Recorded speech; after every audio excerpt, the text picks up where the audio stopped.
topic of the talk is leather processing theory. After this presentation, you will be given lab course. You have to go with lab course. First visit is a department known as cannery, where leather processing is done. My senior colleague, Dr. Raghava, is going to give a presentation about leather processing. It involves both science and technology. When I say science, we have very strong chemistry is involved in leather making. When I say technology, finally the product is sold to the market. Okay. He is a chief scientist here. There is the highest level in CSIR-CLRI. He is also cluster chairman. We have a chemical cluster. This particular speaker belongs to the chairman cluster. And I requested him to give a talk for students who accordingly made it. If you have any problem in following, because this is a specialized subject, you can interrupt him and interact with him.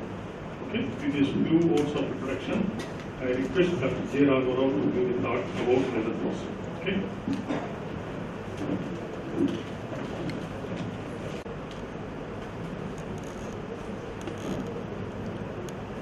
Good afternoon to one and all. I think I'm really delighted to be here with you and make a presentation on the subject that is given there on the slide. I think it's a wonderful experience spending time with the school children. I think from which class most of you belong? 10th. Only 10th.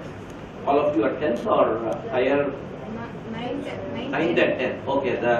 Here, I mean, you are looking for 9th and 10th students. All of you from KV, CLRI or from other schools also? Only KVs, not other schools. Okay, only KVs, okay. So I think morning, I think Dr. T. Ramaswamy, former secretary, started with some leather, I suppose.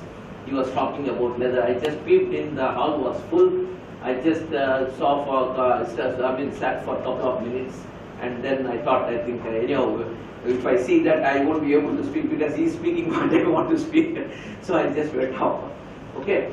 So, and as Swami said, you don't need to look for completing my presentation. Then and there, just stop, and then it's like a formal discussion, not necessarily like like a presentation and all that. You can just take it informal way. Just whenever you feel that you didn't understand that, you can just ask for it. And this presentation, I just made it so simple, just to understand what leather is, why leather is important. Because all of you now are sitting in a hall where B.M. Das lecture hall. He was the first director of this particular institute. Okay, and this particular institute is called, what is the name of this institute? If I ask somebody, the same way I teach in the class also, I don't want anyone to give the prompt answers, because he has to come out. He has come here all the way. Don't worry about wrong answers also. You say Central Leather Ladies Research Institute also, I don't mind. Okay, what is that? CSIR is the parent body. See? What is that expansion? Yeah. See, why this is more important? See, when I go to PTA class, I ask what is the name of the subject. They will not tell. 50% won't tell.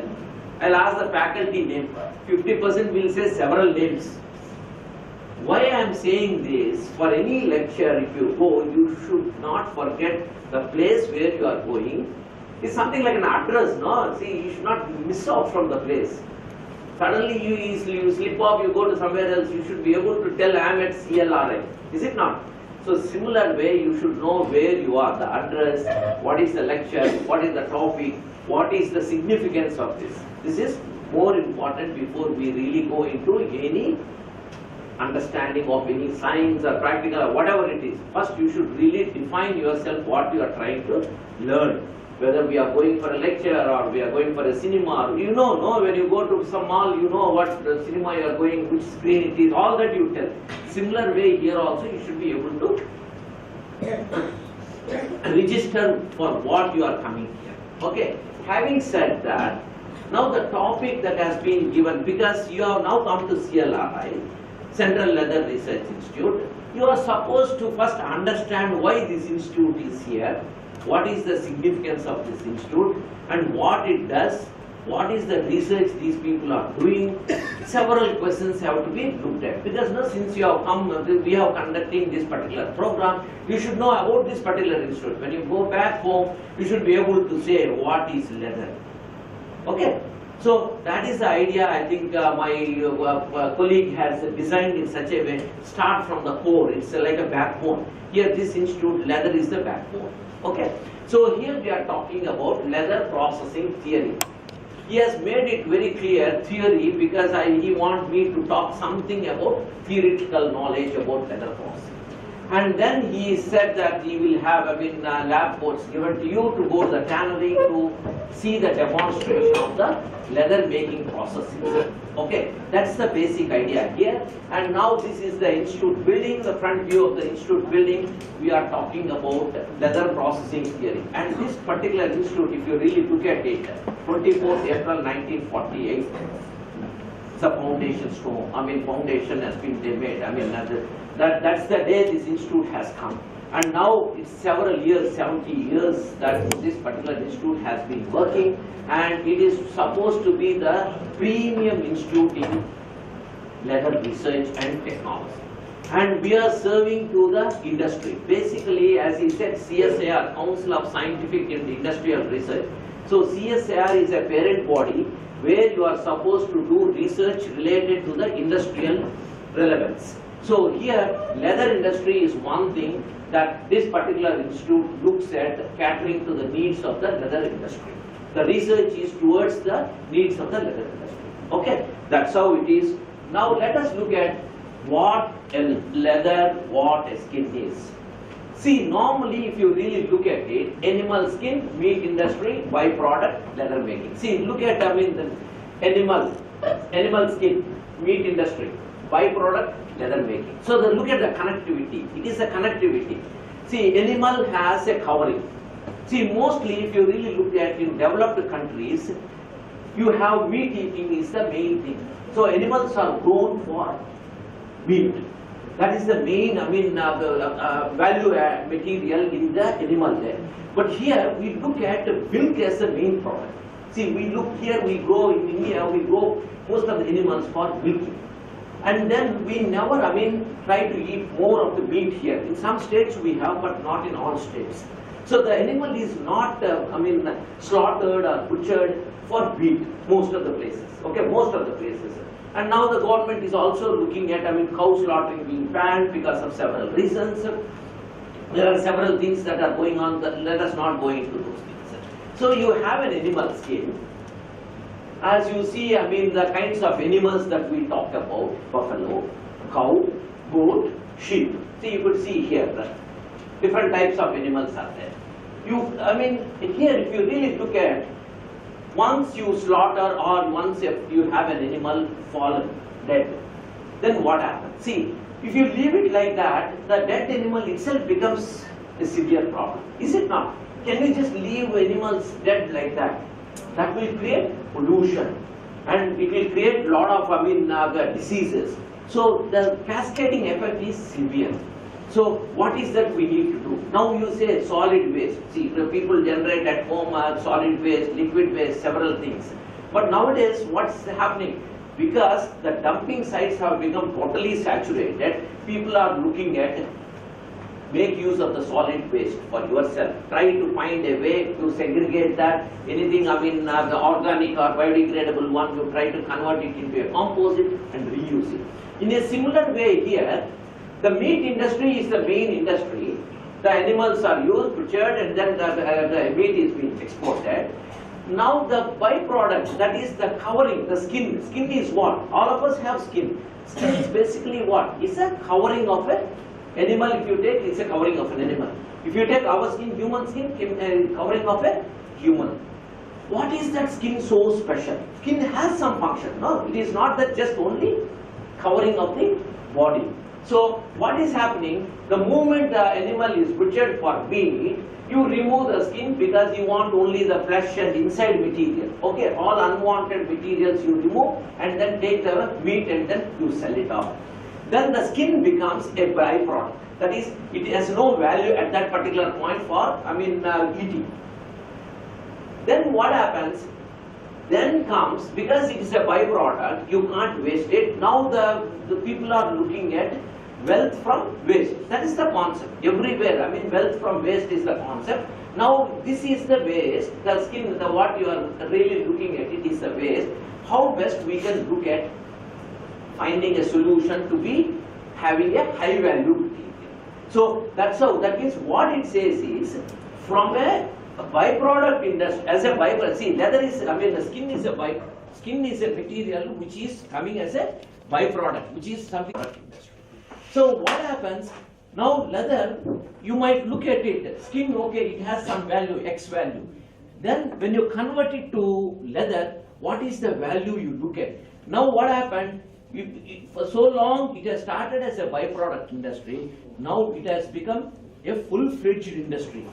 Leather industry has become a major industry in many of the parts. But in developed countries, because of the pollution, see, any new activity if you take, suppose in some area there is a development in terms of apartments. What happens? The more number, see, previously there used to be 4 grounds, 1 house. That is now being converted into an apartment with 80 houses. What are the problems? You could see that, drainage is more, water consumption is more, waste is coming out, noise pollution, and then disturbance, several factors comes, is it not? So what happens, when there is a development, environmental degradation also goes in the same phase. So both are, it's something like 2 sides of a coin, both go together. So any development is associated with degradation, that is pollution problem. So here what happens, leather industry has attained a significance because it is creating lot of job opportunities. See, what is that we want for the nation? Any industry, it should create more jobs. It should create more revenue because economy.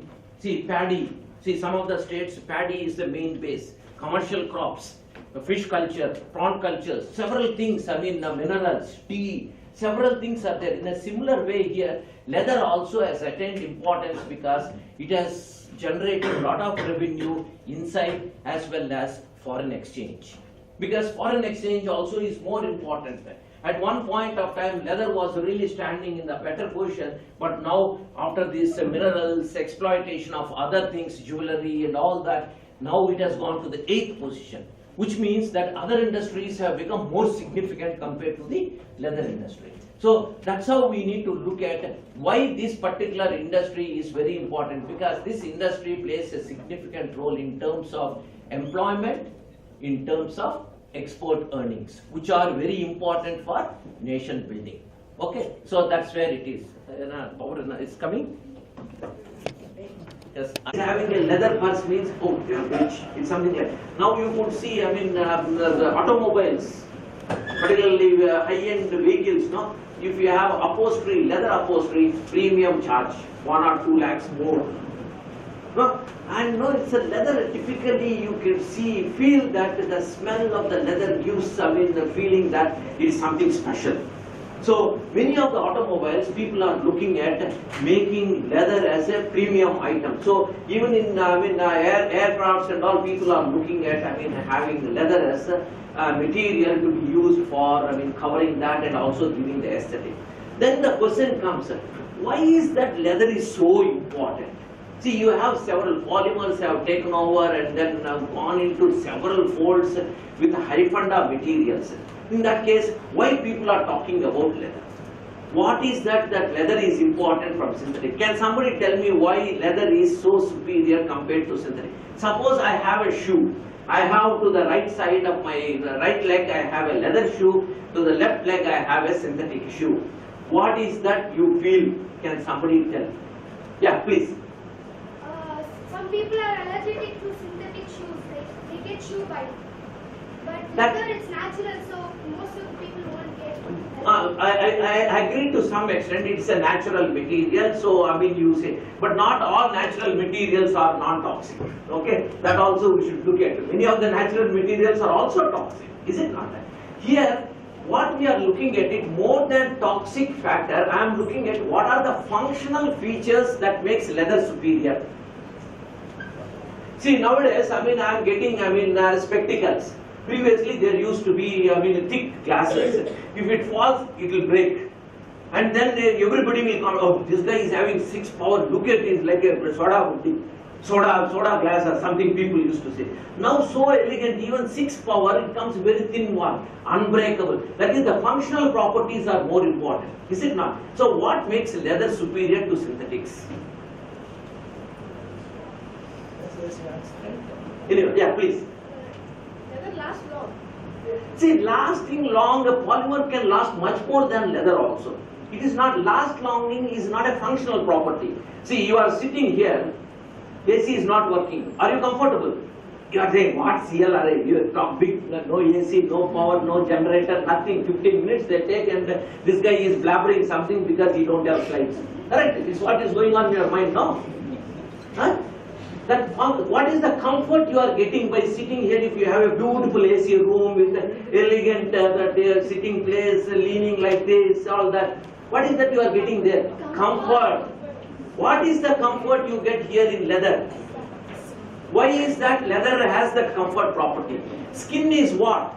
I think everybody would have studied in your 10th and botany, zoology people. Skin is what? It is a P. It's a protein. It's a biological material, biomaterial, protein. And the name of the protein is collagen. There are 2 types of proteins.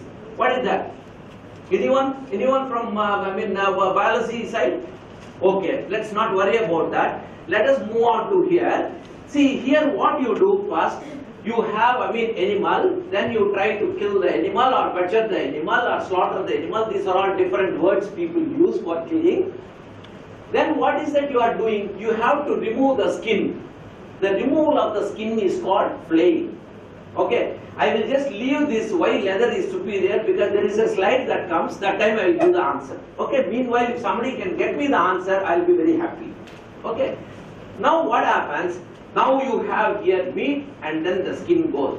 The value of the skin is 10% of the value of the animal. Suppose you have a value of the animal 20,000 rupees, Indian rupees, a buffalo. It is only 2,000 rupees it sells at that particular point. Okay, that means it is a byproduct. It doesn't have much value, whereas meat has more value.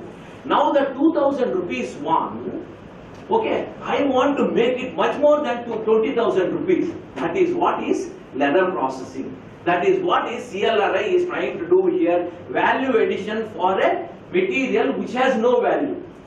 And also during this process, how clean we make the process. Nowadays, no, green process. See, we don't want, people use a lot of chemicals and make, but chemicals again it comes into the liquid. Okay, so how to prevent that, how to make a cleaner leather making process. That is what is the idea. So here in CLRI what we do, we develop new chemicals which are environmentally benign.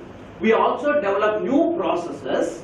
We also provide new methodologies and also new materials we try to generate so that we make a beautiful leather which can have a high value, so that our country gets more benefits. Okay, that's the basic idea, both in terms of employment as well as revenue generation. Now let us look at the skin. I think skin diagram, any net you go and put the skin, histology of skin, you get this one. See, basically you have here, this is what is the 3-dimensional structure. You have on the top epidermis, then you have the main one which is called dermis, and then this bottom one is basically flesh or whatever it is, flesh layer will be there. So here what happens, I said it's a protein, it's a collagen. Collagen is a structural protein which is the skin matrix. And here this particular portion, here you have hair follicle, sweat glands, fat glands, all kinds of things will be there. There will be blood vessels, there will be some minerals, pigments, everything will be there in the skin. Now what happens, What is that so importance about the skin? Skin not only covers the body from the outside atmosphere, it also acts as a thermoregulatory material. Okay, so when you have a hot summer, no, it sweats a lot, particularly here. By sweating, what happens? You get a cooling effect, so the temperature gets reduced. In winter, I mean, the fat glands, I mean, releases fat, comes to the surface, and then coats that so that it prevents you from the cold, burning cold. So that means what? Skin in the live animal, it is doing a function, beautiful function. How is it doing? See, the hair follicles are there. If you remove all the hair follicles, what happens? See, hair follicle means you have like this, is it not? If I remove this, what happens? There will be a hole, is it not? I'm just giving you some, guidance to get me the answer for that leather and synthetic. Okay, so I remove all these hairs, I get pores. Maybe the if the regulates air. That's what it is. So you are coming to the point. It has a breathing property. It breathes. It takes, like you take oxygen, release carbon dioxide. There also leather has pores which takes the oxygen, air goes inside, and then like in your shoe, if you are wearing, it sweat forms inside.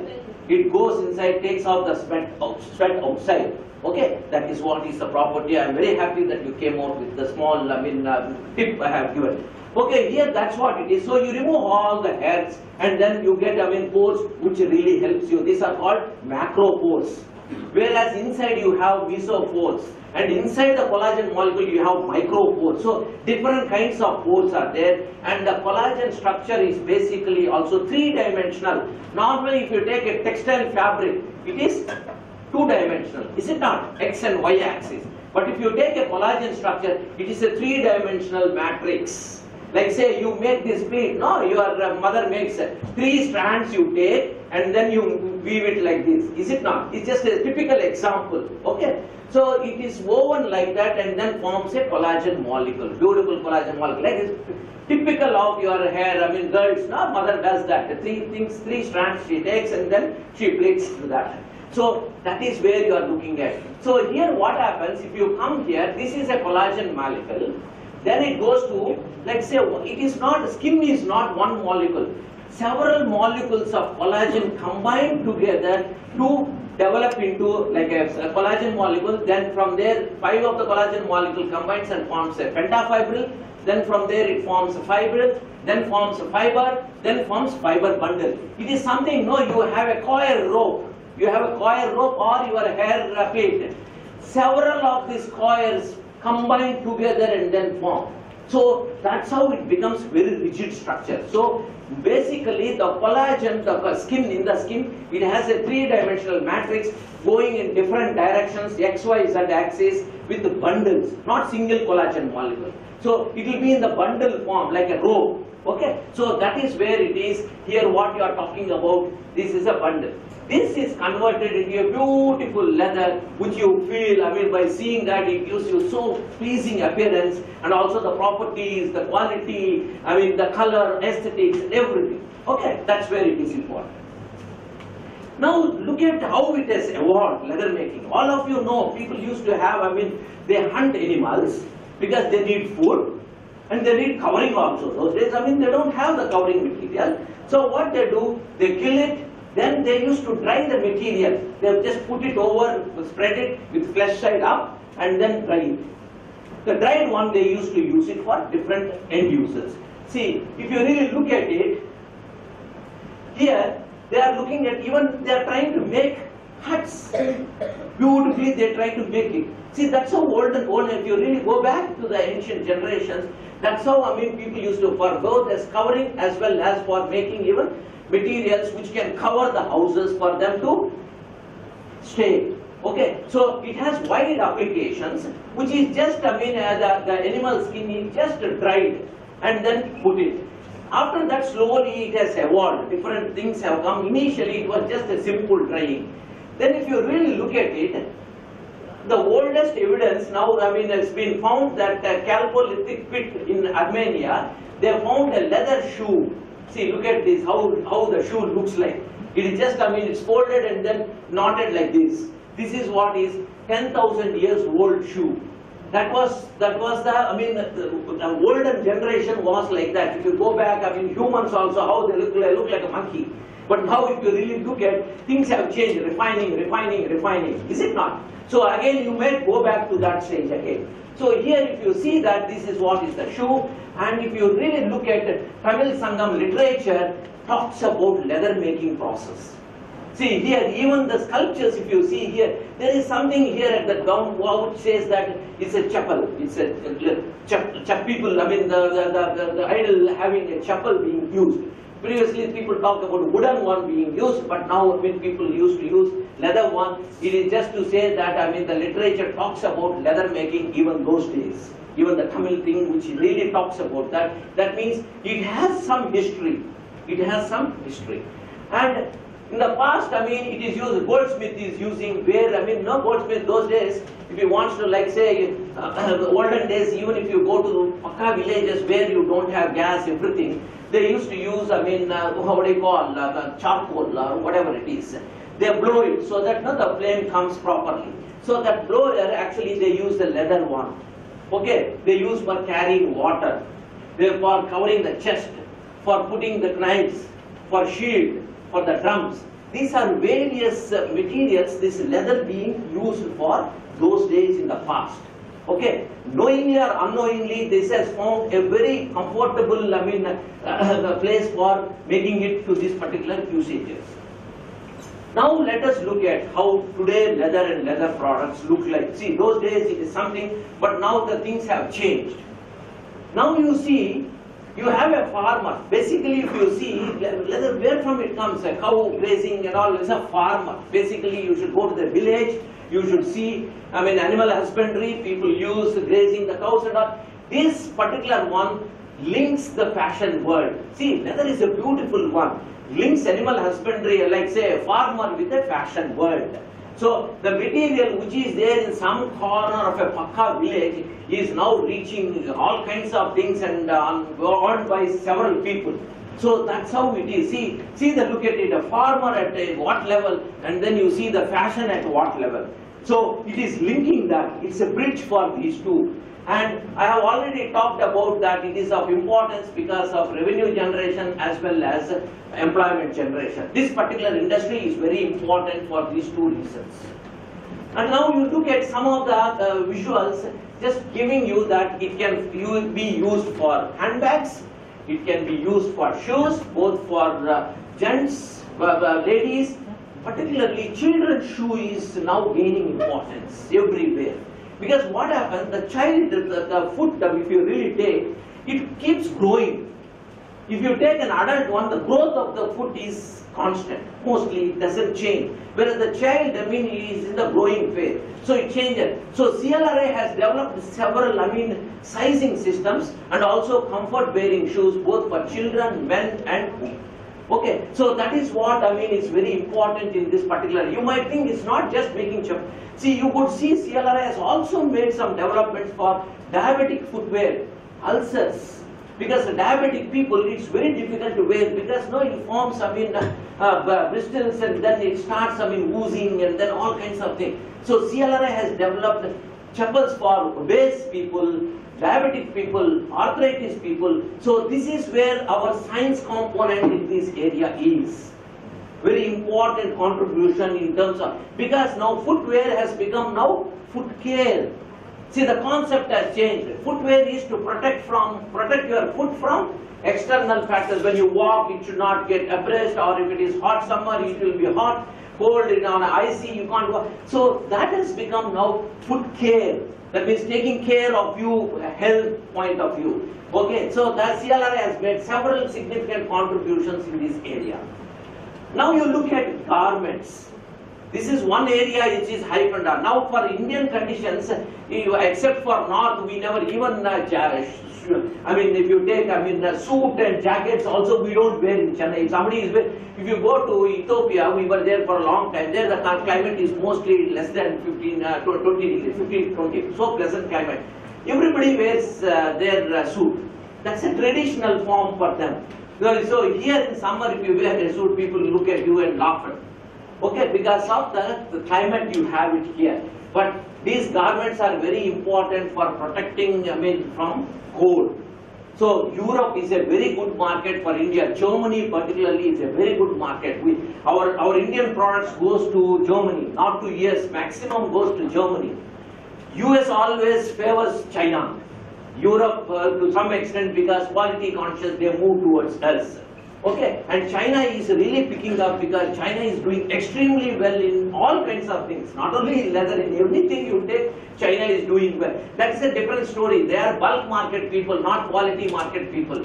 See, two concepts are there. One is bulk, like you sell at 1 rupee 100 pence. That is the concept of China market.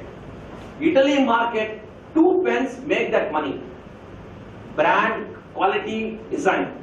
Okay, those are the things. So whatever you look forward tomorrow, you should not be looking at doing several things. You should be looking at innovations in such a way that you can generate the revenue in less number of pieces with beautiful design. That's how the mobiles are keep on changing. Today it becomes 4S, 5S, 6S, keeps on moving by every day it is changing. Okay, that's the concept you are looking for. And CLRI has made several progress in this, developed washable garments, and now people are looking at smart leather. See what happens, people have textiles. Textiles, what happens, you have functional properties. Suppose your BP goes up, or your sugar level goes up, or changes, then immediately you have some smart material built into these textiles. It triggers that and then it controls yourself. Okay, so these are the smart functions. Even CLRI now is looking at thermoregulatory, thermoresponsive leathers we made, where in hot, suppose 4 degrees less it shows. That means it absorbs and then dissipates the heat rather than transmitting to you. Okay, so those are the ways now people are looking at smart textiles. In a similar way, smart leather people are looking at in developing with functional property. What leather we see, a live animal displays a fantastic properties on the leather. Okay, now it is dead. The functional thermoregulatory property is dead. Now the same property we want to use it so that when you make a leather, I want the leather to have these properties. That is what is, the live dead animal, dead material, I want to create live properties which can be of value. Now these are some of the things people are talking about: suitcase, gloves, belts, wallets, and all these. These are some of the materials people. See, this is what I was talking about, leather versus synthetic. See, you could see here, this has got pores where air permeability property is there. Air permeability property is there. So this is what the leather is. Leather is superior to synthetic. So far, many synthetics have been developed, polymers have been developed, but still no material could match leather so far. So that is where CLRI stands strong. Okay.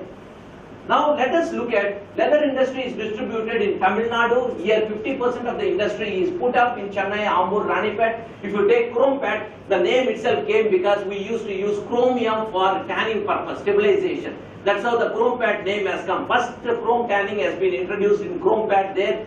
That time the Chrompet has several leather industries, so that has gained that name Chrompet. Then we have some in West Bengal. Here actually basically we make upper leathers. Here in West Bengal, the upper leathers are meant by shoes, and the covering of the covering is called upper. Then here we do make mostly, the leather bags and all that, leather boots. Punjab sports material, Uttar Pradesh heavy leather. That was those days the industry distribution. Each cluster has its own unique property, unique types of leathers being made. Now it has moved. Everywhere everything is being made. And now looking at the journey, how the leather processing. From the abattoir it is transported, it comes to the storage point, it takes at least a month before it reaches the tannery. This is the tannery where, and you have drums for doing the leather processing. It will be a drum, inside it's not that it's an open drum, it's a drum without anything. It has shelves or pegs, then only the material can carry. Otherwise no, if you have a just ordinary drum, it will not carry the material up. So what happens, you have a process vessel, basically you call that as a process vessel, with shelves and pegs so that the material goes up and falls down. So in here basically you have 4 unit operations: pre-tanning, tanning, post-tanning and finishing. Pre-tanning, see any vegetable curry you make, first you clean the vegetable. So that's what you do in pre-tanning. Then your mother does a cutting and then starts adding flavor to that to make it the curry make the curry stable for degradation. Like a pickle, you put salt, chili powder and oil. Then post-tanning is the one which you try to incorporate some additional properties, because no, the skin, the belly is a very loose material, is it not? Because it keeps, you eat more, it expands and then comes back if you don't starve. So the material, like a textile, it is not uniform. Your whole of the skin has a variation in the property. You have to make it uniform. So that's where you do this. And finishing, once the building is ready, you give beautiful colors and then fittings to make it more appealing so that you get more money. Okay, that's how it is. So this is first process is pre-tanning is only cleaning. Tanning is the one which the protein has to be stabilized. Protein basically what happens, it's a lock and key model.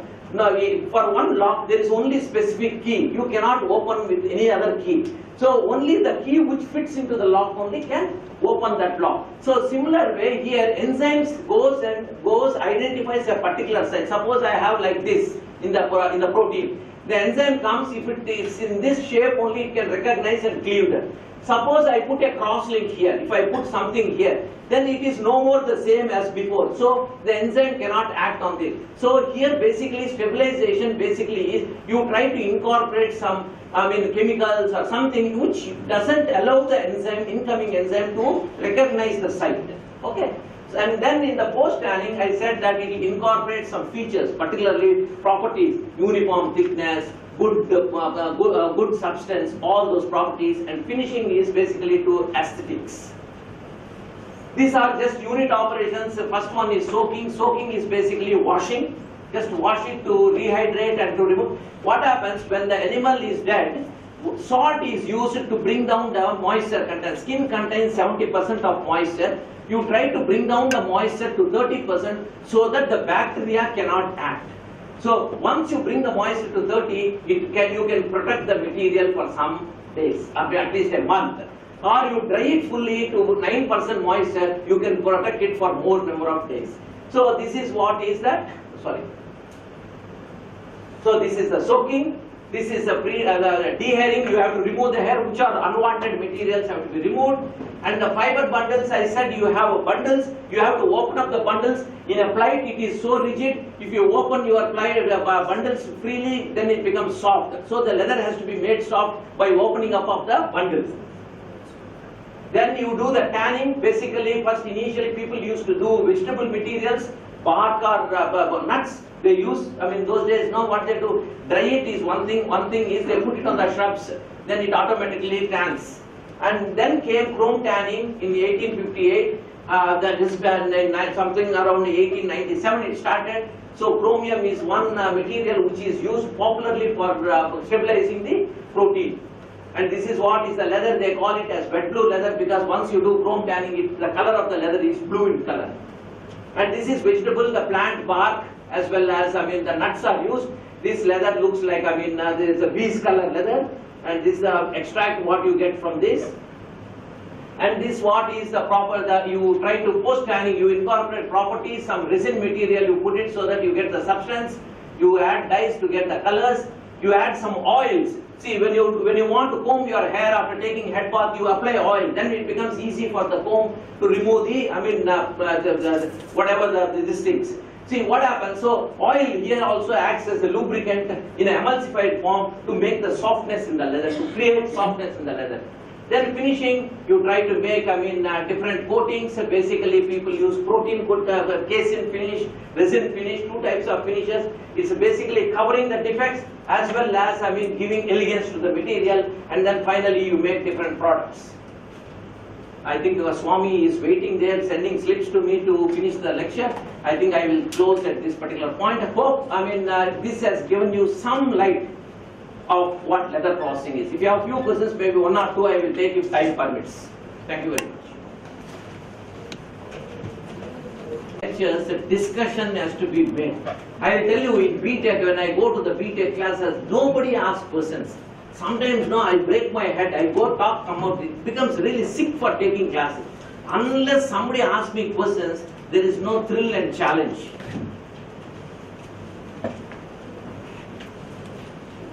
Okay.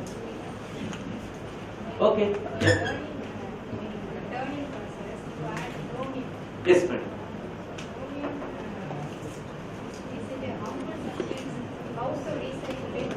Actually, madam, chromium, see, the chromium is definitely is a pollutant. That's why, Vellore, people are talking about chromium being in the groundwater and all.